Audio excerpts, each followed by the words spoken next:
Well, hello everyone, and welcome to the 34th Standard Bank Jazz Festival online edition and to our online workshops, where we feature a panel of musicians who have gigs here at the festival. And joining with me, pianist extraordinaire Bokani Dyer. Hi, Bokani. Hello. How's it? Uh, we also have South Africa's famous and most well-loved Afrikaans hip-hop artist, Jitsvinger. Jits, how are you doing? Alles alright, Master. And the Standard Bank Young Artist Award winner for jazz, saxophonist Sisonke Xonti. Sisonke, how are you? I'm good. Thanks for having me, team. Great. Well, it's great that you guys are with us. We're really looking forward just to a relaxed conversation around jazz, around making music, around being creative in this time. And normally in Makhanda, we'd be all meeting face to face in the freezing cold, having workshops. We'd have participants joining and asking questions about music. So this is one way that we can bring that to the country, to the youth who are really hungry for this sort of thing, this sort of connection at this time. And so it's a lovely addition that we can add on to the full program as well. So we're going to be going through some questions. I'm going to pose about 2 or 3 questions to the group, and then also a couple of questions individually as well. But to get the ball rolling, I'd like each of them just to introduce themselves, to tell us a little bit about them, where they're coming from, their journeys, their musical journeys, and then we'll get going with some questions from there. So let's start with Jits, and then after that, Bokani, and then Sisonke. Jits, tell us a little bit about yourself. Sure, okay. Thank you, bro. Should I keep it English or can I go Afrikaans? Whatever you're comfortable with. I'll try to do both. Okay. So my mother calls me Quentin, but I call myself Jitsvinger since 2000. And I'm what you call an Afrikaans vernacular Cape Net Fiesta award-winning performer, jazz, I suppose, enthusiast.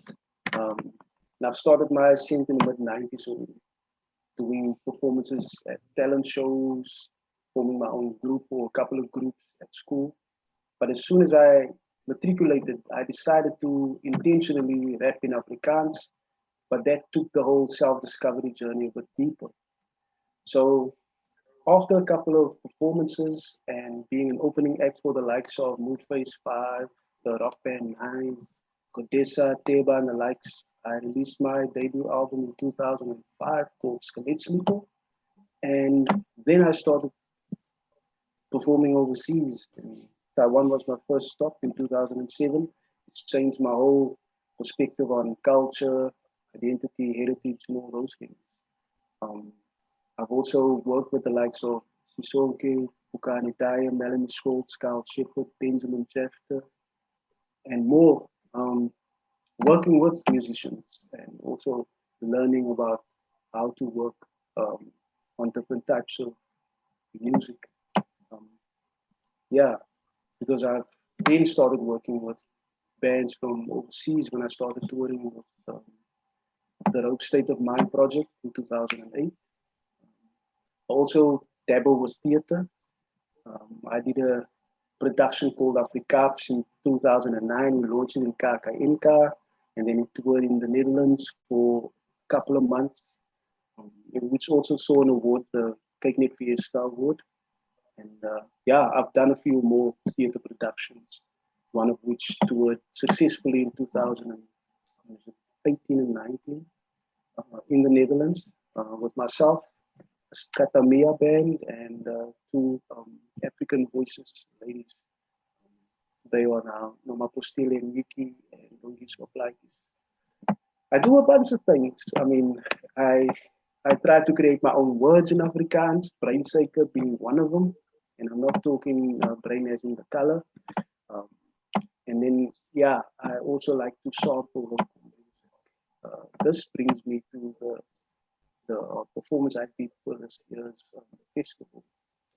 It's called Restorians, because I discovered that a lot of, especially in the hip hop genre, producers and beat makers, they use they sample from music that has been sampled before, like Nina Simone, James Brown, and the like. So I thought, no, man, music has an identity.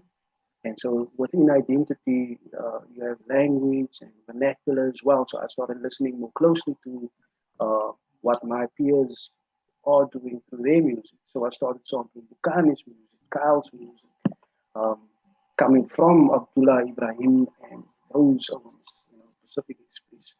And I gave the festival a taste. So when people look at it, I mean, that's what they experience. Yeah. Great. And it came out a very, very nice performance. And great that you're able to keep it so local and also presenting to the rest of the world. Very nice, very interesting to hear your background as well, and the diversity is just very impressive.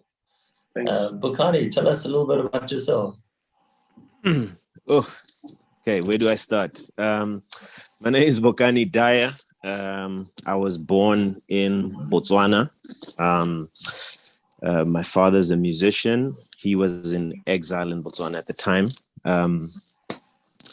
As a white person coming out of university, he was it was kind of law that he was supposed to go and join the army, which he was against at the time, and so he fled the country and went into Botswana and joined the artistic movement made up of a lot of South African exiles who had left for various reasons and settled temporarily in Gaborone, Botswana, where I was born.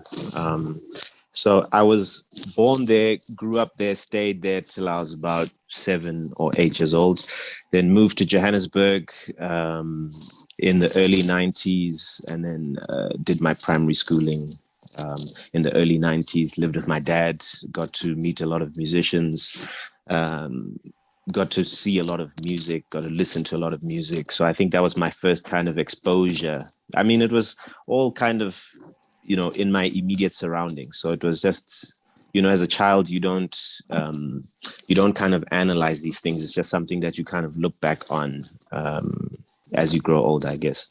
But I guess that was the first kind of influence of music and something that guided me towards that world and deciding that I wanted to become a musician. So I would say in high school is when I kind of, formally, well, to myself, decided that I was going to pursue music as a career. I was listening to a lot of music at the time, and I just had this very strong feeling that I wanted to, because I was thinking that, if music can make me, feel this, I would like to, dedicate myself to doing something that has such a powerful, positive force to uplift people. So that was kind of the reasoning behind it for my 14-year-old self. And then, going on from that, took some lessons. I had like a grade 3 piano by the time I'd finished high school. So I was very lucky to get into university at the University of Cape Town, studied there, met a lot of people, made a lot of friends. A lot of those friendships are maintained to this day. And basically just been living out my musical journey, trying to fulfill my musical dreams going forward. My contribution to this year's festival was a project that I made during the lockdown period. I just needed kind of a creative outlet to do something because we were also isolated at home, no access to shows and things like that. So it kind of came out of that. So the project is called Kilinosi, which means by myself in Setswana. So that's a little brief intro to me. Right, yeah, thanks, very nice. And I want to talk a little bit more about Kilinosi a little bit later on. Very, very interesting, very, very nice project. Sisonke, tell us a little bit about yourself, where you're coming from, who you are, and a little bit about your music. As you know, my name is Sisonke Xonti, from Cape Town, Ekailicha, born into somewhat of a musical family. There was always music playing at home, particularly African jazz, the likes of Jonas Gwang, Babu Jonas Gwanga, Brahima Sekela. So, that's the sound which I always had in my head up until I think I was 11 years old. I went to Sax in Newlands, which for me was just a enormous change of environment, coming from not a previously disadvantaged school, but a school which didn't have many resources. And then I walk into the school, first assembly, there's this big band playing, and I was just immersed into that sound. But there was this connection with the music that was playing at home. Not that it was the same style of music, but the instruments. And I really got interested in playing the trombone. I got home all excited, told my parents, I want to play the trombone. I guess a couple of weeks later, they spoke to music teachers at Sax, and unfortunately, there were no trombones left. But they offered me a clarinet, which I wasn't interested in. So I started playing the clarinet for about a year, and then when I was 12, I moved on to the tenor sax, and that's when I really, really fell in love with music. But for me, to be honest, it was always, I had never thought of doing music as a career. It was always, a fun thing to do. I always wanted to play cricket or play rugby. So it was the same thing in high school. I went on to Sax High School, played in the jazz band. Never really took it seriously. It was just all about having fun.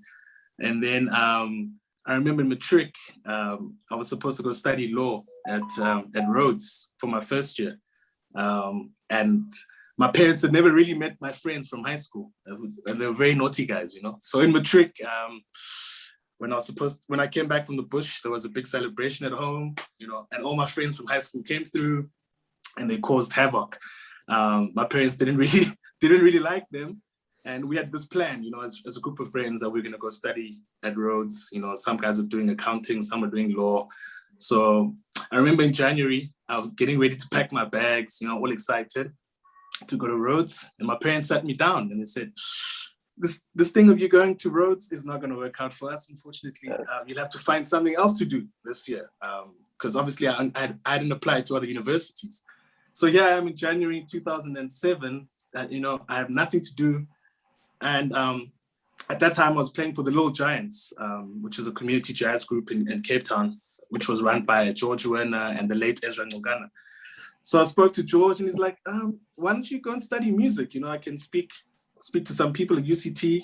Hopefully they can get you in. And it's very late, but let's see what can happen. And I got an interview. I got an interview with Andrew Lilly. Spoke to him. I played for him a little. And it was like, listen, I think we can make a plan.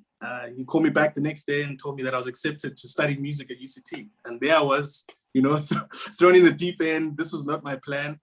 And as a result, I struggled through that year.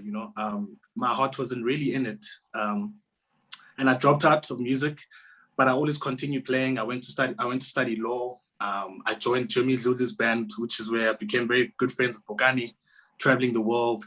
I mean, even during that time, for me, it was just, something just to have fun with. And then around 2012, something happened. I was just about to graduate, and I just didn't picture myself, working in an office, working with contracts, and just the love for music had grown so much that it's hard to run away from. The bug get bitten, as they say. And yeah, so that's when my music career really started. But I'd always been playing, which was, I guess, for me, I was very lucky. I played with Bokani, Carl Shepard, Kesef Naidu, Shane Cooper, so many great musicians who, I guess, helped make me who I am today, really, to be honest with you. Yeah. Wow. Yeah. That's the journey. So interesting when you start to listen to the journeys and you get behind the scenes to a bit of your lives.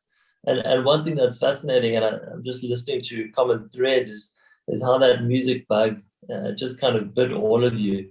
And even though you kind of went different ways and you even veered off the path at times, it seems like music is kind of continuously drawing and pulling on you. I've heard it said, music is not a job, it's a calling. And it brings me to this the time that we're in now, which is obviously we can't not talk about the pandemic. We're in the middle of this worldwide crisis. And obviously musicians everywhere are facing huge challenges, and many of them are are having to change their life directions. They're having to, even go a different way. You guys have stuck with music because it's possibly a calling, because it's this pull. Talk to us about what it's been like during this time, a very challenging time, but at the same time, you're having to be creative. What's it been like creatively and in your careers as a musician during this time? I'd like to hear from all of you, actually. Bokani, and then Jits, and then Sisonke. Talk us through just a little bit of your journey through the last year or so. Sure. Yeah, it's been incredibly difficult, like very, very tough, because it just kind of came sort of all of a sudden. We had no way of preparing for it. So much uncertainty, not knowing what it was. Like, I'm thinking now about the first lockdown, which was supposed to be, I think, 3 weeks or something like this. The first lockdown where, we had our first cases and we needed to get everything under control or whatever. So yeah, just, that uncertainty, and just the complete change of our lives, just having to stay at home all the time is a completely different thing for us. I'm used to traveling a fair amount and, going around and playing shows and things like that. So that was, taken out of my life suddenly. And then also not being able to just play. You start really appreciating that thing of making music with other people, and there's no substitute for that thing. It's like, yeah, it's just like a deep kind of communication and connection that you have with other people, and it's a healing thing. So all that was taken away from us as well. So yeah, just very unfamiliar territory, and also very difficult because I lost my younger brother as well during the year. So yeah, I mean, so many people losing loved ones. It's been an incredibly difficult year and a tough adjustment. But yeah, somehow things kind of worked out, and I'm still surviving, and able to still call myself a musician. I don't blame anyone who has had to find other means of making an income, because it's been tough. Our means of making an income were completely completely stopped. So yeah, so I don't know, it's been terrible, and I can't wait for the nightmare to be over. Yeah, absolutely. That's for sure. Yeah. Just what's it been like for you? Hey, firstly, I just want to say my condolences, Bokani. Thanks, brother. Thanks, man. I mean, my wife just came back from, seeing her family. She lost her uncle as well. And we lost Alistair Andrews. I mean, yeah. Thinking about Grahamstown, he was the one. I've been there with Melanie, Kyle, Benji. I did my own project as well. So I've been to Grahamstown a couple of times. Sorry, Makhanda. And one of the things we enjoyed most was the huddles after the gig, or seeing each other's shows, And you hear things around the music, deep stuff that that can only be transmitted when they perform, and then when you meet with them backstage, or after the shows, you get the inside info, and that's what I also miss because of COVID. But thanks to having my fingers in so many different revenue streams, I started my own clothing line. I also created my own methodology around life orientation, but using creative writing, to just and pitch it for various, I suppose, initiatives, working with youth. So that's also a way of surviving for me last year, this year. But now lockdown has happened and we had to stop for a couple of weeks. So I'm going to see now if we're going to continue. But when lockdown started, it almost felt like now you have to invite the whole world into into your living room in order to still perform for an audience. Mm. And for me, that was a huge violation. I had to sit for the first month going, nope, I'm not doing I'm not doing this. You know, I'm used to going to a venue. And then, yeah, the cancellations over time. I mean, lockdown, the restrictions were lifted. People started booking again. The optimism came back. And then lockdown happened again. And then the cancellations happened. So that whole influx kind of, I'm at a point now where I'm a bit exhausted. Like, nah, let's, let's wait and see. But I'm still creating. I'm still creating. I find people always, if you look for them, if I look for Bokani, he's going to be at home. He's got nowhere else to be right now. So sample the song. Yo, Benji, I need a bass line. Yes, it's okay. So as long as there's still musicians around, I feel safe. Although it's locked down, I think it's still survive. Yeah, very interesting. And Sisonke, take us through the last year. Yeah, no different to the rest of the guys. Dark times. You know, when you know at school, you learn a lot about history and you read about the Spanish flu. You know, and you always sort of separate yourself from it. You know, you're not attached to the story, and now I find myself living through a similar pandemic. You know, and you're sort of waiting for it feels like a movie, and you're waiting for the director at the end to speak. Cut. Okay, that's it. You know, and it's not happening. It's just, you know, first wave, second wave, and it gets better, you know. And that's also been the creative process, you know. It's been up and down. You get into a groove, things sort of open up, you start getting a little work, you get excited, and then it's a second wave, you know. The venues are closed, no more gigs are cancelled. So it's a bit of an emotional roller coaster. But thank the heavens that, you know, I'm still here. Still trying to create and trying to stay positive, and not just for myself, but for the people around me. Yeah. Yeah, and I mean, congratulations to all three of you. Even in the middle of all of this, you've continued to create, and it leads me on to my next question, which is to talk a little bit about your music at the moment. You guys are either releasing new albums or new projects. I mean, it's really it's inspiring to see the fortitude behind what you're doing and the fact that you are still creating. Talk to us a little bit about your music at this stage. What are you working on? What have you just been doing? And use your latest albums and projects as a launch pad to talk about where you are musically at this stage. Sisonke, do you want to start us off? And then let's hear from Bokani and then Jits at the end. Okay, yeah, I'll start it off. I'm not going to talk about my last project because I think we spoke about it enough last year. Yeah, sure. So, but you know, this year the crazy thing is, so I have this old laptop of mine where I used to sort of record ideas back in, I think, 2013, 2014, and I switched it on at the beginning of this year. I can't remember what I was looking for, and I found these old recordings of ideas that I'd been working on around 2000 and 2014.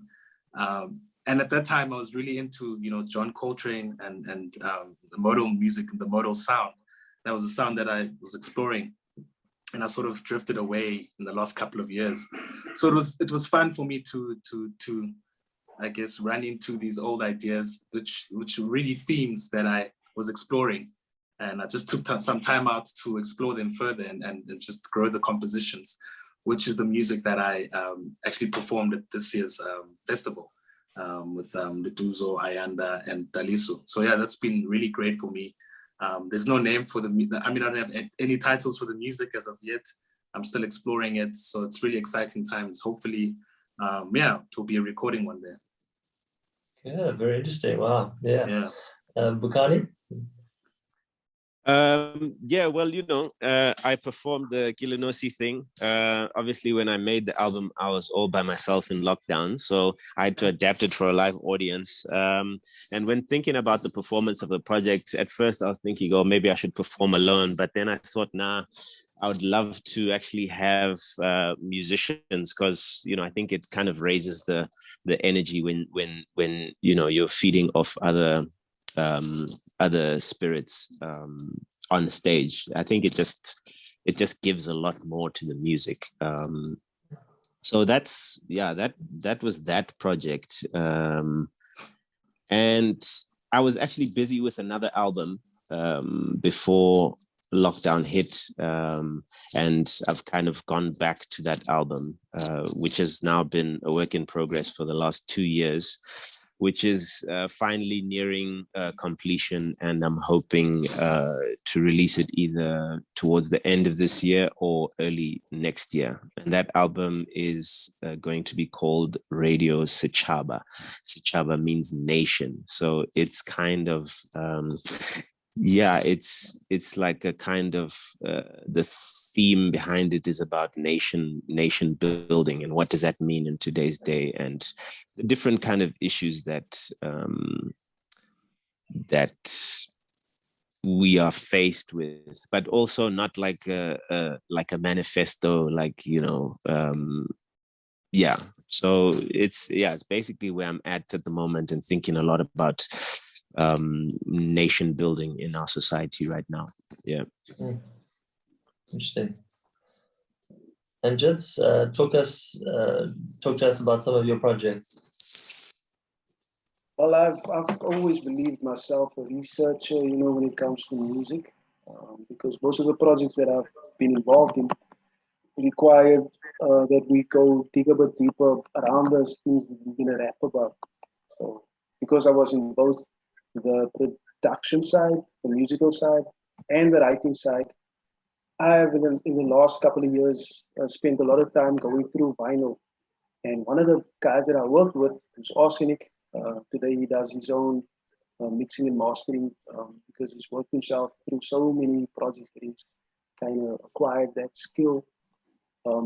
We decided to start sampling, you know, more local stuff. And that's how I landed the project, Restorians, made up of the words restore and historians, or historians. And all that is a historian is a musical reinforcement agent that popularizes the complexities of a society through the legacy and history of its musical pioneers.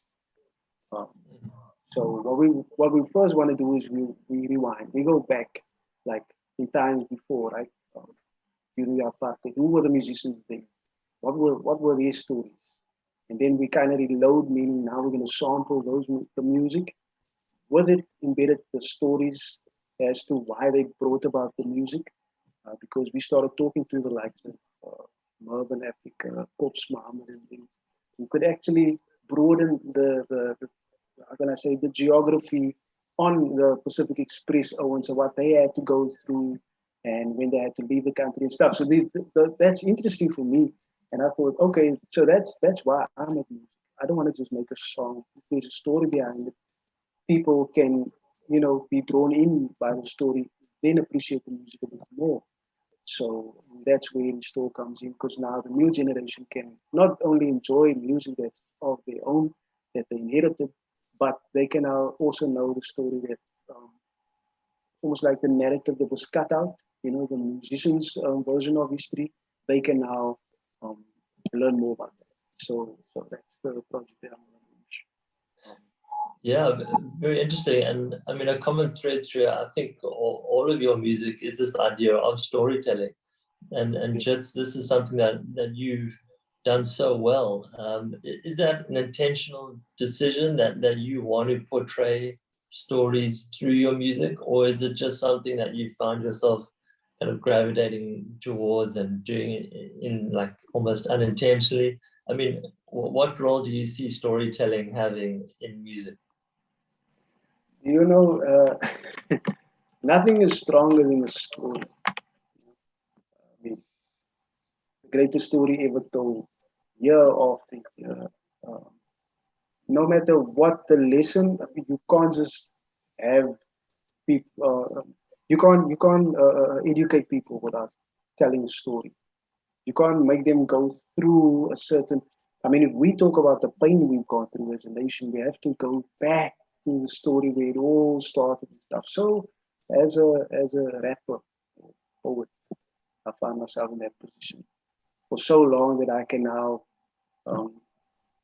go into any kind of genre and then just let the story find itself. Then, say if Sisonke is to play just a solo there, then at some point it's gonna meander, but you know the mind, and then pick up stories. Anything has a story. A cup, a saucer. Bokani's head right there has a story. If you look at the brim inside, you know all the different shapes it's had in it. Know what I'm saying?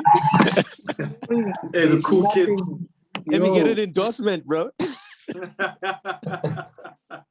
This comb, you know, with a hand, look there, you know, it's a story.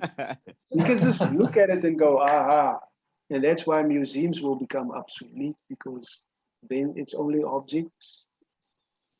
So the people and the culture from which it comes from, they are the only ones who can tell the story about it and then make it come alive, you know. And we have a living history. That's how fortunate we are as South Africans. You know, we love a living heritage, and so therefore we should always be telling our stories and at least know the stories, you know, behind the songs and stuff. So yes, storytelling will always be around. Very interesting and very, very nicely put.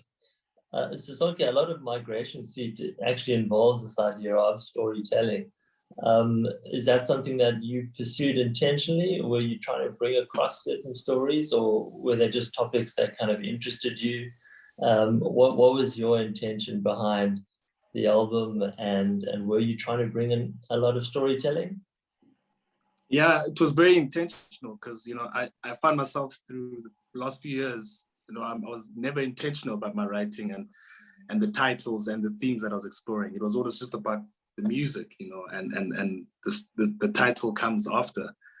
But at this time around, COVID helped, I guess, you know, I had a lot of time to find myself. So, you know, I was exploring a lot of themes. And for me, the themes were just my travels around Southern Africa. If you listen to the album and if you read about the album, you know, I talk about how, you know, I got to travel through a lot through the Wild Coast and through Mozambique and I guess KZN, and how I'd always been taking these trips, but I was never really conscious of my surroundings. You know, it was always just pitch up, do the gig, but there was so much learnings that were happening around me. You know, through listening to other musicians play. You know, different styles of music, whether it be maskandi or traditional Xhosa music. So those are the themes which I try to explore in my storytelling and try to be intentional with the music and trying to capture those sounds, you know. So yeah, it was very much intentional. Yeah, very interesting. Yeah, it comes across very, very nicely. I want to change gears a little bit and pose just individual questions to each of you. I'm interested just to know your thoughts around particular subjects.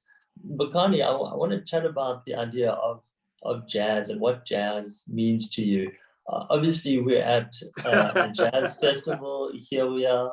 We're discussing different topics around jazz. But this idea of jazz and jazz music is quite an elusive one. Some people, you know, have different perceptions of jazz. Is it a style? Is it a collection of ideas? Is it just music that has certain elements like improvisation? Is it an approach to music? What does jazz mean to you, and what has been your journey with jazz? How you found your space within it? Yeah, this is my favorite question. Not. But what is jazz?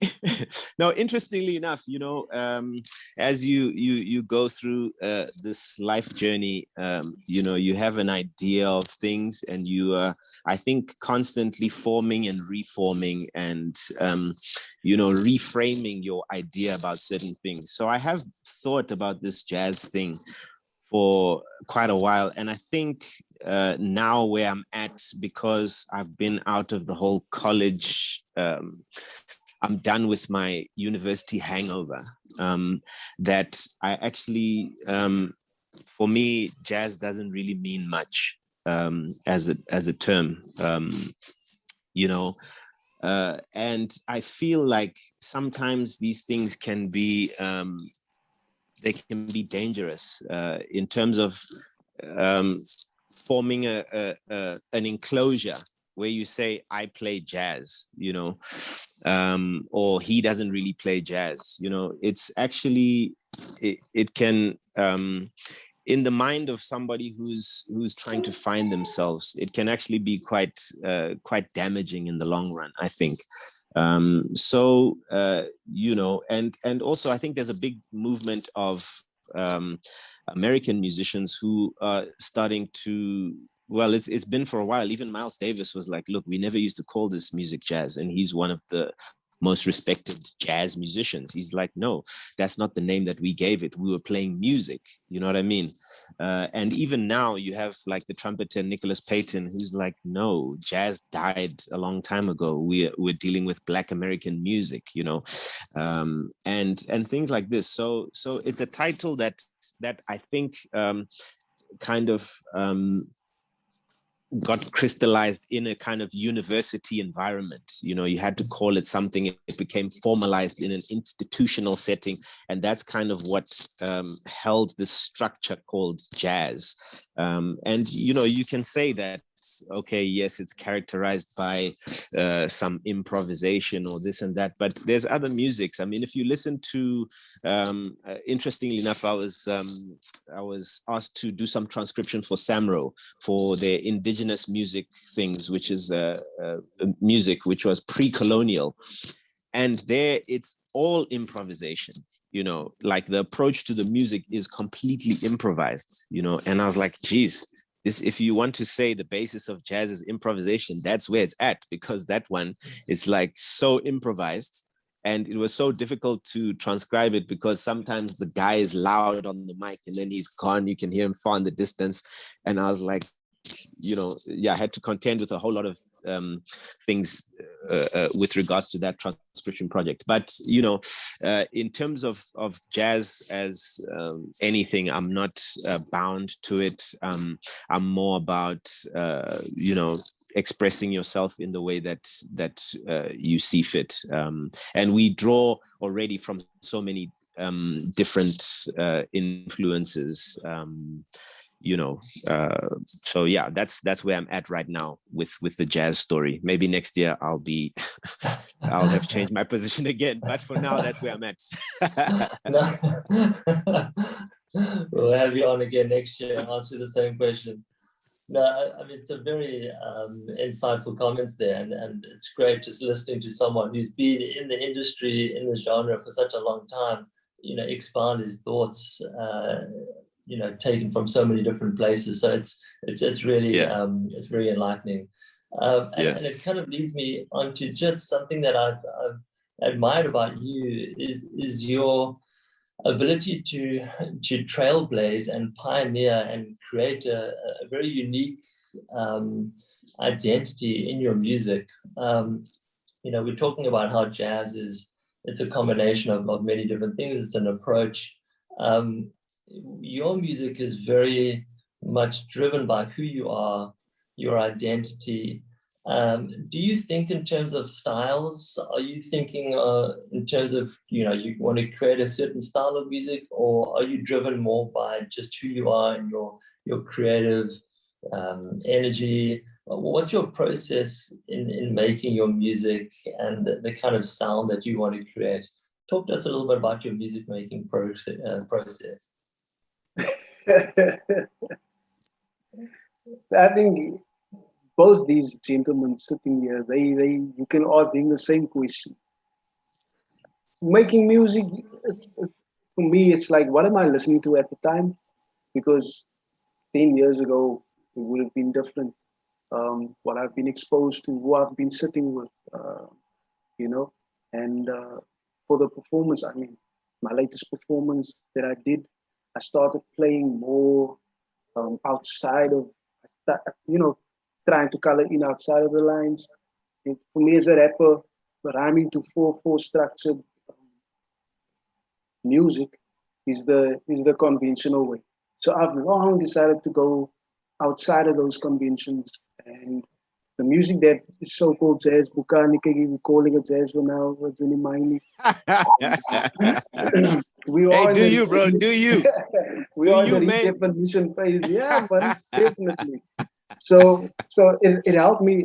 It opened up my ears to play with guys like Shane Cooper and then Kyle and you guys, especially if you do your phases, your favorite go-to things that you do on the keyboards and saxophones. I listen to that because that's your vernacular, that's your inner language that comes out, when you with others.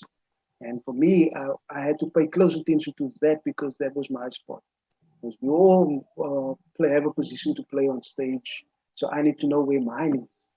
And it became clear when I was in a band situation. So now with the guitar, I can now play those lines and emulate what you guys did on stage. So those are my influences. So it's more local based. I listen to a lot of Mervyn Africa's left hand.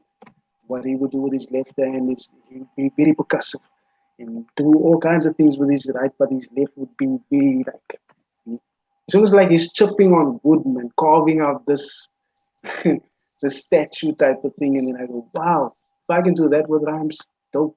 So that's how I listen to music. I don't particularly sit and say, okay, I'm gonna write a song. It comes from anywhere.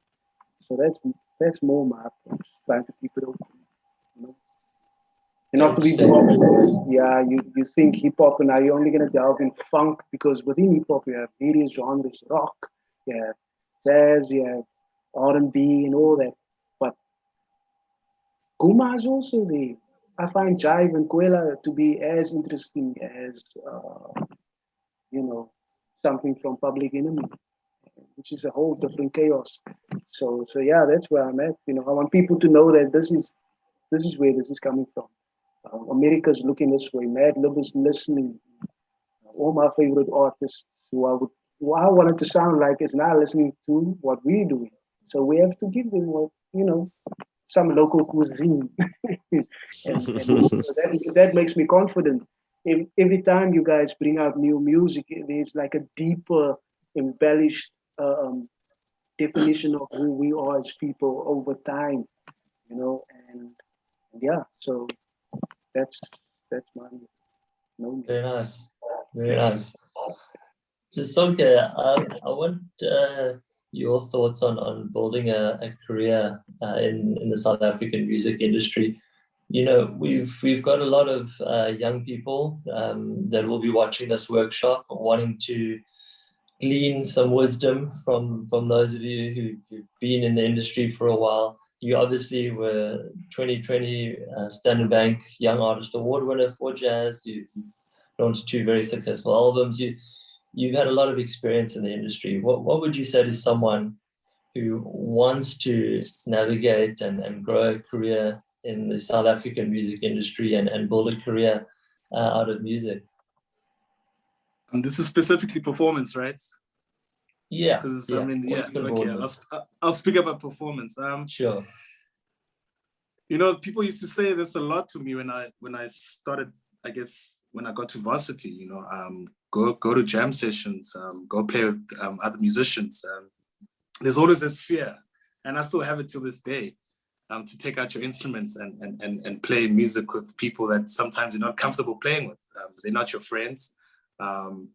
But it's for me how I managed to I guess be where I am today is because I sort of told myself, man, you have no choice. If you want to work, people need to hear you. They need to hear your voice. So I just started going around to different jam sessions in Cape Town when I started out, as scared as I was. But I guess, I had some talent and it was recognized by some people who started booking me. It always starts like that, it's one person. I think my first really gig in Cape Town that I felt like I'd arrived, was with Kesofa Naidu. I didn't expect that call, but I got it. I guess he saw me at a jam session, I think at Tagos or something like that. So you never really know when things are going to happen for you. That's why you need to be, out there to be able to get your name out. And I started playing with Kesovan. And then from there, I was, discovered by Jimmy Zuzu, you know what I mean? So, and then I started traveling the world with him. So it always, one thing always leads to the next, big thing, no matter how small it might seem at the time. So it's always important to immerse yourself in whatever culture, whatever city you're in, there's different cultures, So immerse yourself in the culture of music, and, people will spot you, and I guess constantly work on your craft. That's the one advice that I can give to the young people out there. And once you think you've arrived, just keep on working, because there's always someone behind you, who's better than you. So the thing is to always keep on working. Yeah, very nice, very nice.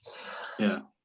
Guys, thanks. We're getting towards the end of our time here together. Just talking to our viewers very quickly, a reminder that you can see the full festival program if you go to nationalartsfestival.co.za until the 31st of July. We've got a massive selection of artists and gigs available. We've got the main stage featuring people like Richard Garner, Lyra, Judith Sakuma, Justin Lee Schultz featuring Gerald Albright. We've also got the youth performances where you can catch the Standard Bank National Youth Band and Standard Bank National Schools Band being conducted by Sean Johannes and Duduzo Makatini. And then we've got a whole range of workshops and interviews, of which this is a part of, and you can see a whole bunch of other performers and people talking about their journeys and their music. And the different gigs that they've presented here at the festival.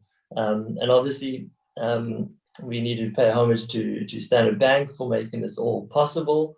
Monica Newton and the National Arts Festival team, Alan Webster and the Jazz Festival team, and then obviously our huge range of performers that we've got who have given of themselves to make all of this possible. So thanks, guys. You've really been just amazing. I want to end off just by asking you guys how people can carry on following you and anything that you've got coming up that people can watch or listen to. Let's hear from Bokani and then Jits and Sisonke. If you want to keep up with me, it's you can search for Bokani Dyer on all social platforms, and you should be able to find me Instagram, Twitter, and Facebook. I'm working on my new album. I'm not sure when it'll be out yet, but look out for it, called Radio Sichaba, a Freedom Melody mixtape. Nice. Cool. Jits. Ja, die naam is Jitsvinger, that's JITSVINGER.co.za. Yes, I do have a website, as well as all the social media platforms. You can find me Twitter, Facebook. So SoundCloud is also one. I've got a Bandcamp account as well for those who would like to stream and buy my music.